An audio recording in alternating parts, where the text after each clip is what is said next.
Hey, we're reading Psalm 136 tonight.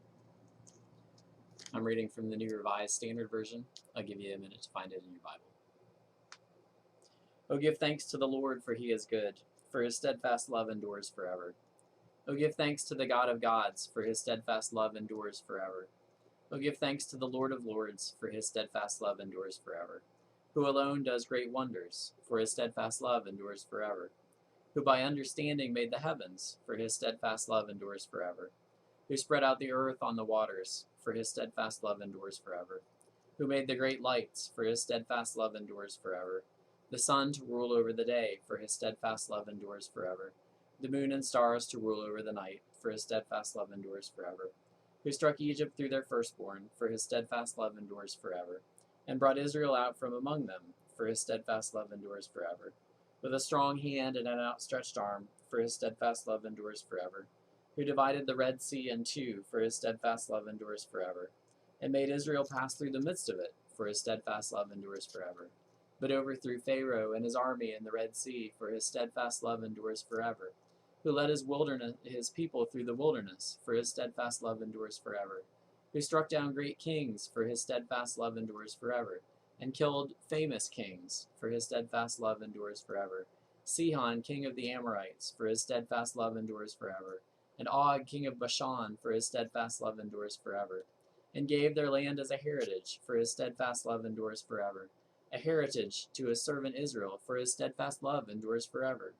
It is he who remembered us in our low estate, for his steadfast love endures forever. And rescued us from our foes, for his steadfast love endures forever. Who gives food to all flesh, for his steadfast love endures forever. Who give thanks to the God of heaven, for his steadfast love endures forever. So in case you didn't get the main point of this psalm, it's that God's steadfast love endures forever.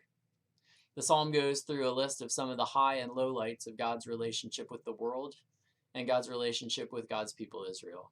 The creation of the heavens and the earth, the Passover and the death of the Egyptian firstborn sons, the wandering through the wilderness, the battles, the wars, the conflict.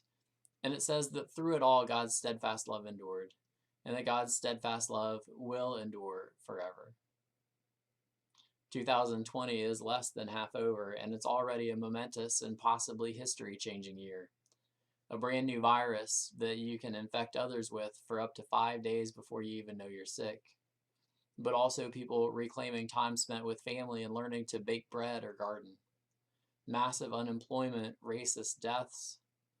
But in the outrage, white people like me finally beginning to acknowledge our complicity in racist structures and systems and the need to be part of the change. Murder hornets. Actually, I'm not sure I've got any possible positive outcome connected with that one at all. But through 2020 and through whatever the future may bring, the Psalm's message will be true because it is always true. God's steadfast love endures forever. May you live fully into that love today and all the days of your life. We'll read Psalm 137 tomorrow.